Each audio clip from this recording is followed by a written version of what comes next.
Yeah, so the demons make you wonder, why would you want to get rid of every gun? You can say assault weapons all you want, but what you really want is us to look like Britain right now, wherein they have no guns at all. They're not allowed to have any guns at all. You understand? So, what do you see? An increase of knife fights and knife deaths. So people are still gonna kill regardless of whether you have a gun or not. So what happens is, just like in Sweden, the more guns that are on the streets, the less crime you have. Why? Because people are willing to defend themselves, so there's no muggings. Okay, I guess muggings have gone down a little bit due to the card situation. But of course, the cards can be used just as easily as cash. You understand? So muggings happen still. Now all I'm telling you is that there's got to be, you got to think a little further than what you're hearing and how you're so emotionally involved and triggered by uh, the speeches that you see on TV from demons. You see, they tell you that assault weapons this, assault weapons that, but they really want no guns at all in the country in order to why? Do what? What is the purpose of that? So that the people in the country cannot defend themselves from a tyrannical government. That's the whole purpose. So don't ever forget that. Okay, now years ago I used to demonstrate what happens when the guns are taken away from any particular area.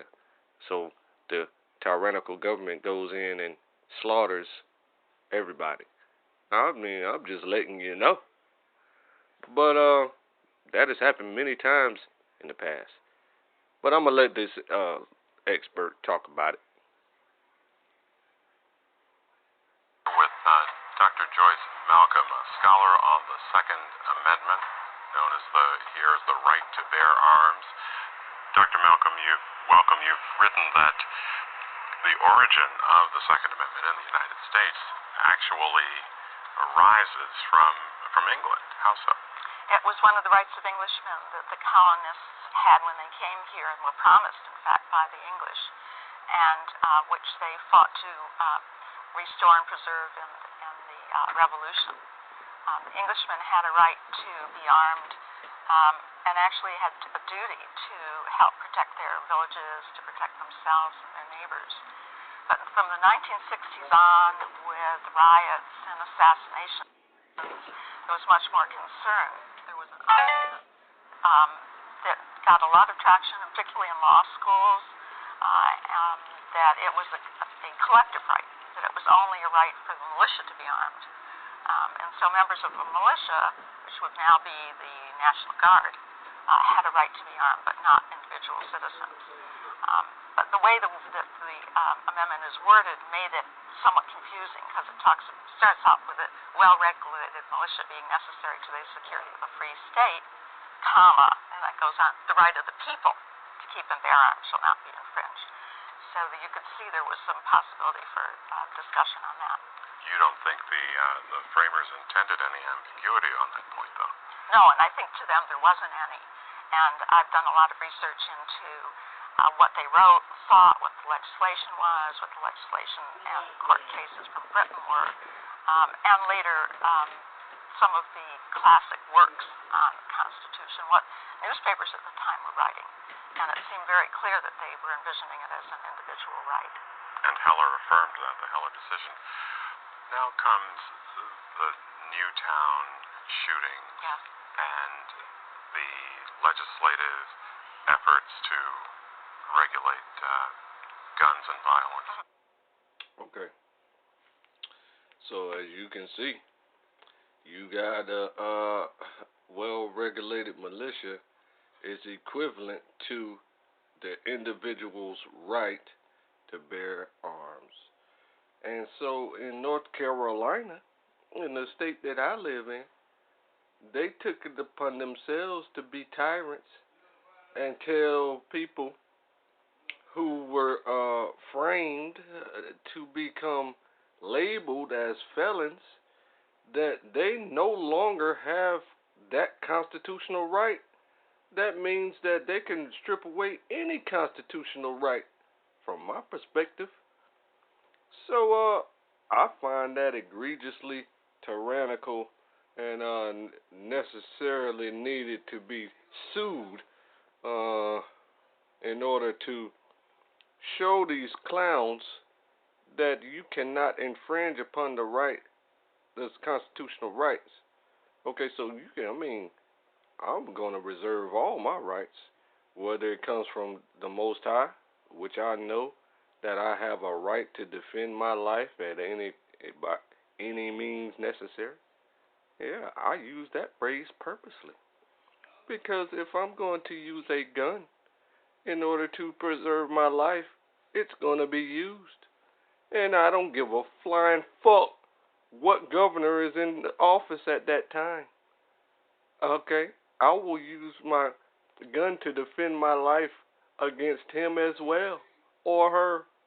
I surely will. You come at me, and you try to kill me, you're gonna die. So I had a run-in with the police officers. It was three. It was one coon police officer. Of course, you know that black police officers are highly murderous towards black people.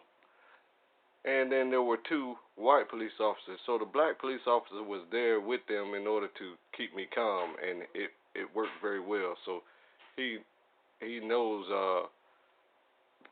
black people very well, because I guess because he grew up black. And every time I got upset, he would start speaking, and just looking at his elderly black face and listening to how he was talking, like he was kind of speaking on my level a little bit, and it kept me super calm. So I'm so glad that they brought him there to de-escalate the situation, because the two white cops were severely stupid racist.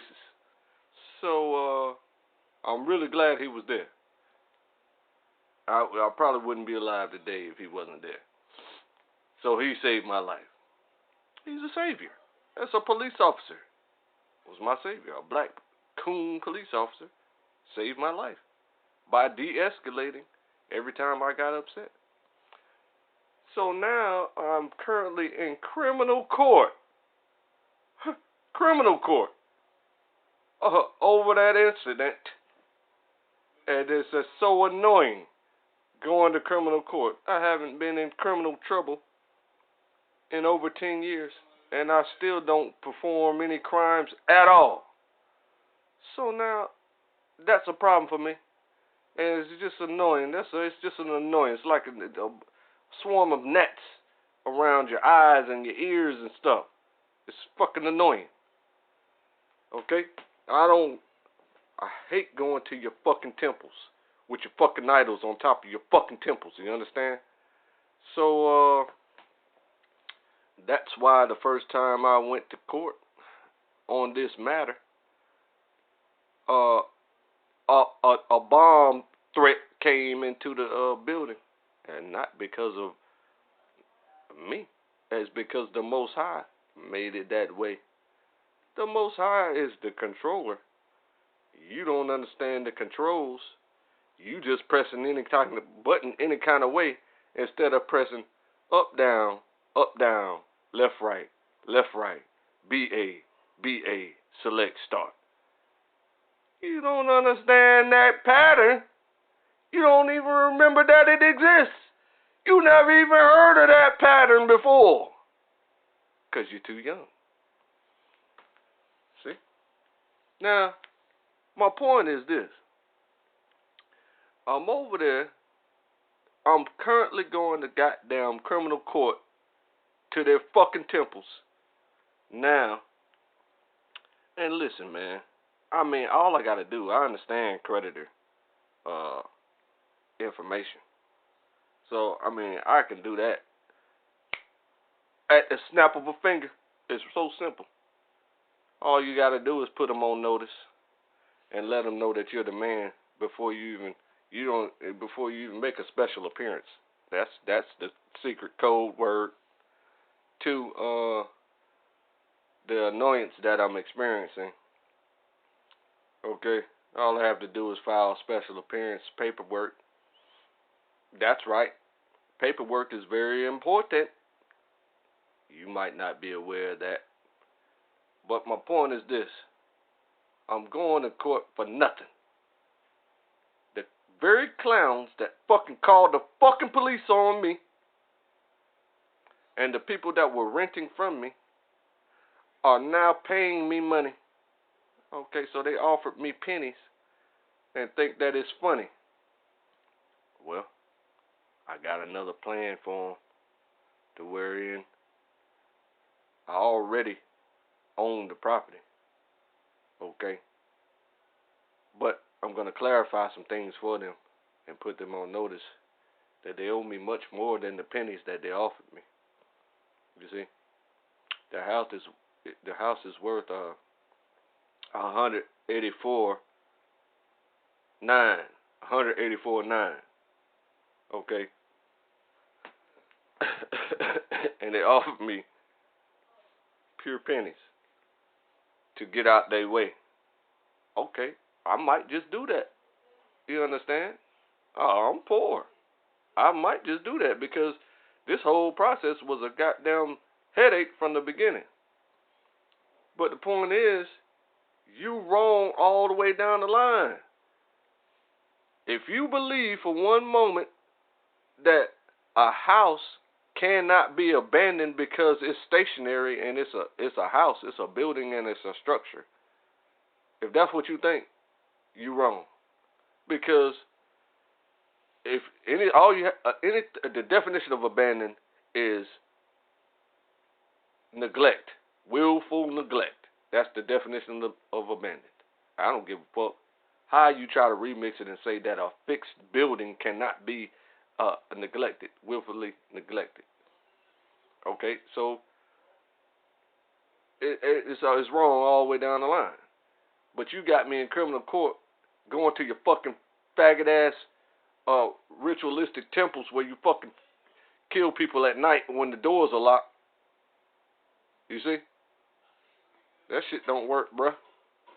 Pissing me off. This happens in every temple in America. I mean, every satanic temple in America. Now, the state of North Carolina is some bold clowns.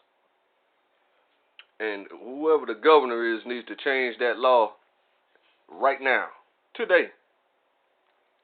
You need to fix the law that says that just because you set motherfuckers up to be labeled and classified as a felon, and then they have to endure their entire life of poverty because they're unable to get jobs because they have a felony, and so forth and so on, and then you tell them they can't vote, and then you tell them they can't own a gun? Bitch, please!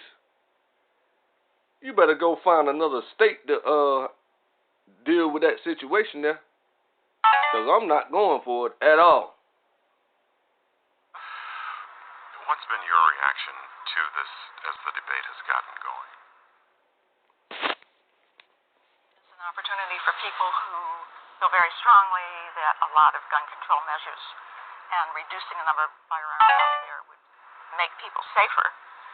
But I think that to a certain extent they're kind of ignoring both the Heller decision and the McDonald decision 2 years later, the Chicago case that incorporated the Second Amendment, incorporating it as a fundamental liberty of America, that was intrinsic to our history and culture.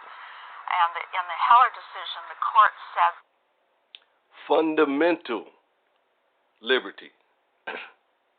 Fundamental liberty of America. That means it's impossible for you to goddamn circumvent this information. You see. So it's incumbent upon the person that has his rights stripped away from him to exercise his rights. You see. That's just the bottom line. But I understand your fear about that because tyrants do enjoy killing indiscriminately. So I don't advise you to just go out and just brazenly walk down the street with guns in your hand, because the clowns will be alarmed, alerted. They're like Agent Smith in the Matrix. They some scared person, bitch-defied person walking down the street is gonna get so scared they're gonna call the police. And what happens is, I don't give a damn if you walking down the street by yourself with no guns in your hand and you black. That is a crime to a lot of people.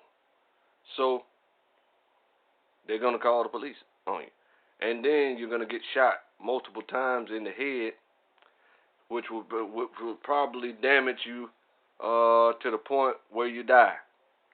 So therefore, I don't advise you to do what I do, because I'm the man. I know what I'm doing, and I don't brandish any weapons in front of scared, terrified, paranoid people because of my brown skin. You understand? But listen to what the Heller decision says. Individuals had a right to have weapons that were in common use for their defense and for other lawful purposes. And specifically because of the Washington law banning handguns, mention the handgun, but also a lot of these long guns, these rifles that would now be banned, are also in common use. I mean, there are millions of them out there, and I don't really think that the idea that you can ban them or reduce the magazine will really pass constitutional muster. I think there's been a great race to put these into place. But worse than that is that I don't think that they would make a difference in really protecting people. And I think that's what we all want to see, the safety of children and other people against some, crazy person who is deluded. See? Now this is what the demons try to teach you, that you're protecting yourself against a crazy person.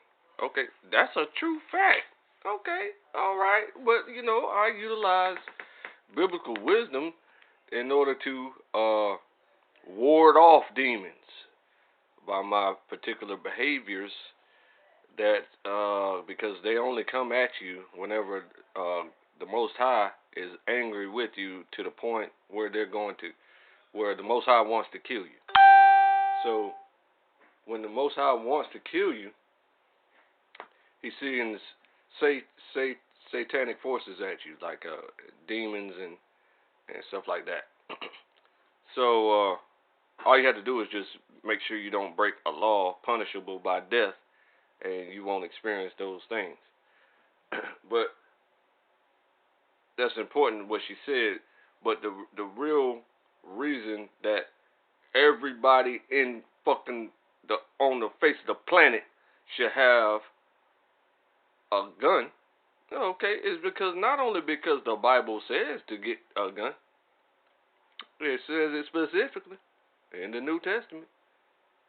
Sell your purse and get you a gun. That's what it say. And you're definitely not gonna infringe on my freedom of religion. Is you stupid? I'll fucking do something. I'll fucking do it, nigga. I will do it. You don't better not step on my freedom of religion now. Okay, I mean, you can talk about your Constitution, try to remix it to however you want to say it all your life. I don't give a fuck about your Constitution, but you will respect that Bible. I promise you that. Now, back to what I was saying.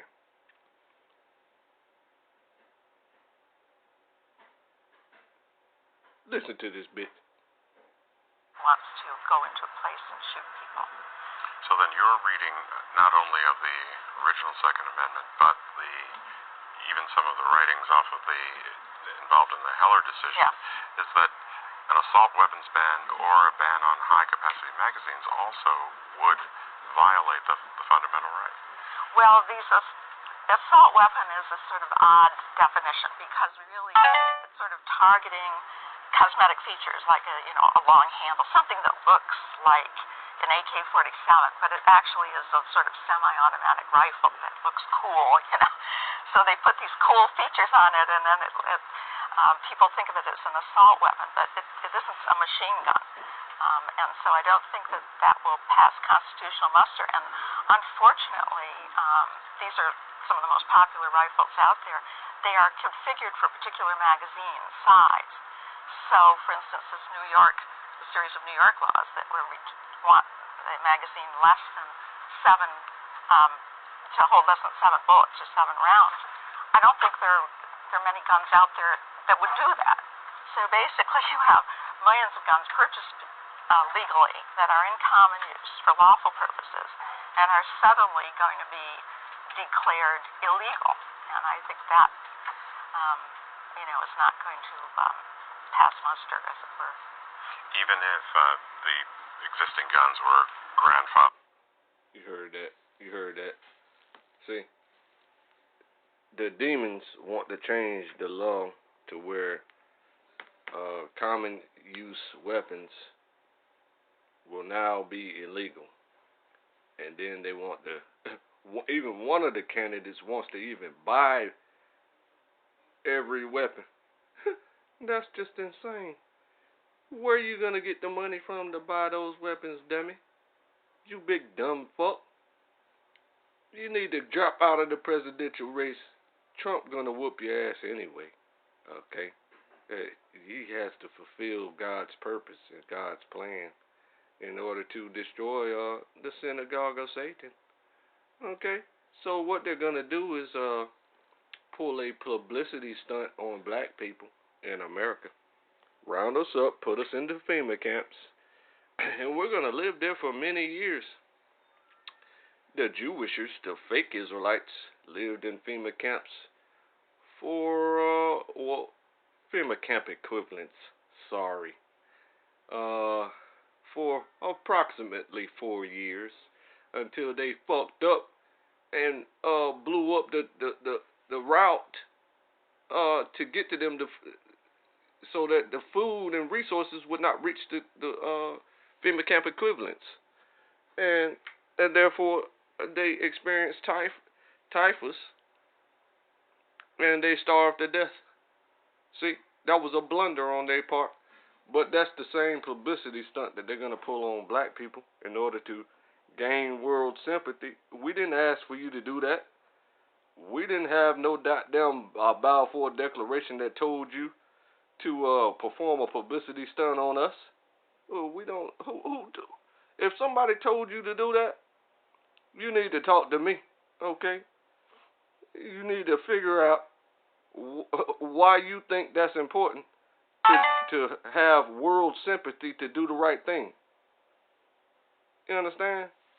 You need to figure that out. You don't need the whole world's approval to do something good, which is to allow us to self-determination.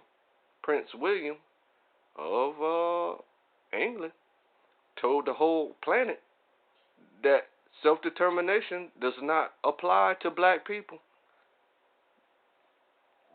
Bitch, die. That the government was not trying to confiscate any existing weapons.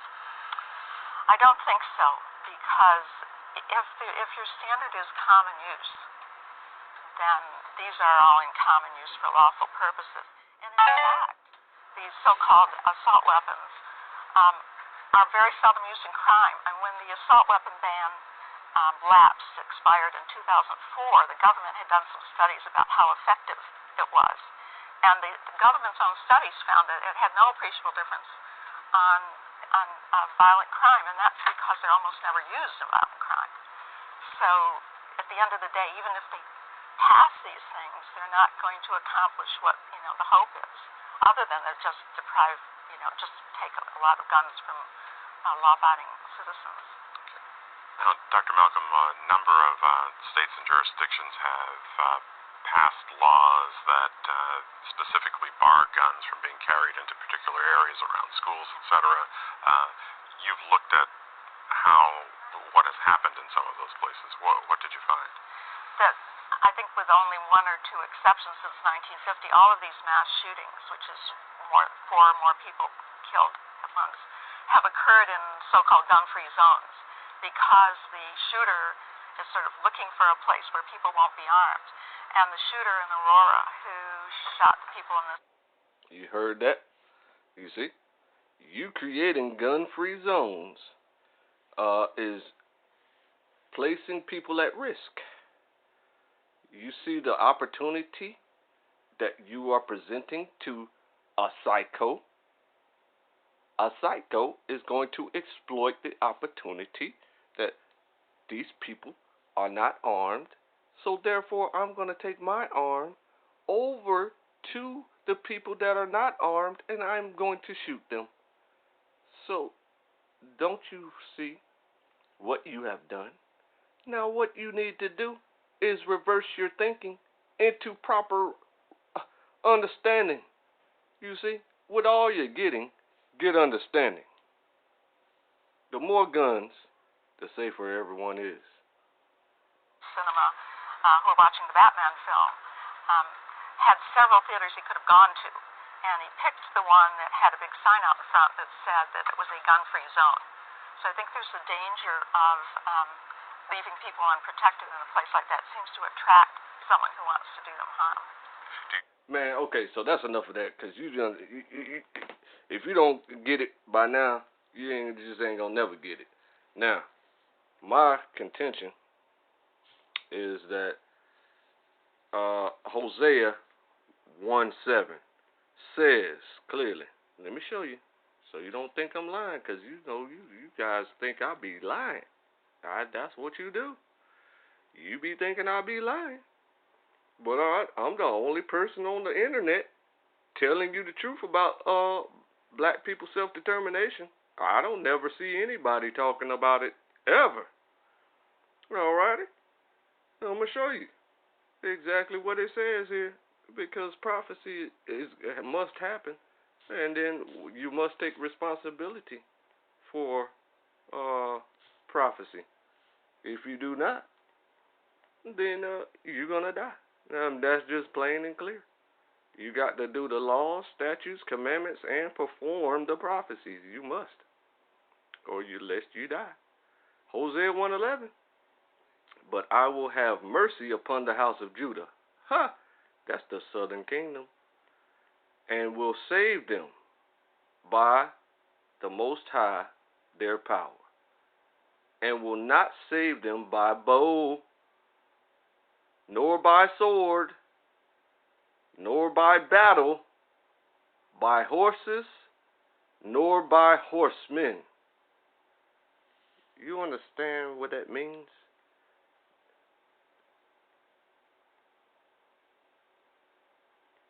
Okay, there's other prophecies that say that we are going to be the only city founded by peace.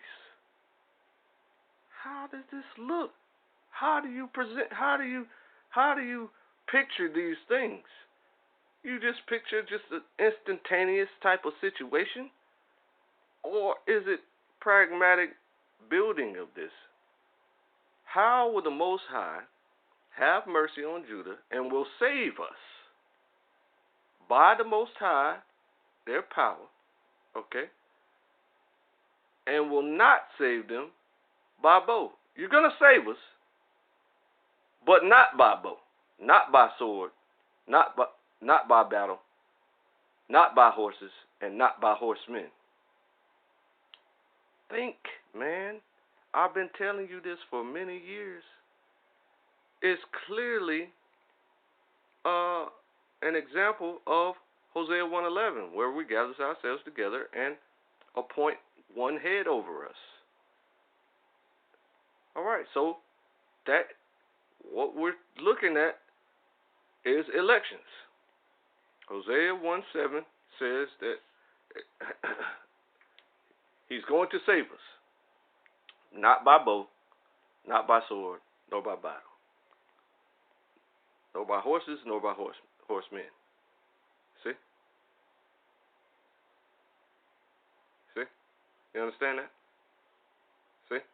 And they think we're not their people, not God's people. You're not my people. You see? And then they're going to find out that we're the sons of the living God. You see? It should come to pass that in the place where it is said unto us, you're not my people, there it shall be said unto them, you are the sons of the living God. Okay, so we have been told that for many years now. Since the 1800s. And no one has decided to cause autonomy, which is a simple process of electing a leader over us according to Hosea 1:11. It's so simple. Enjoy yourself.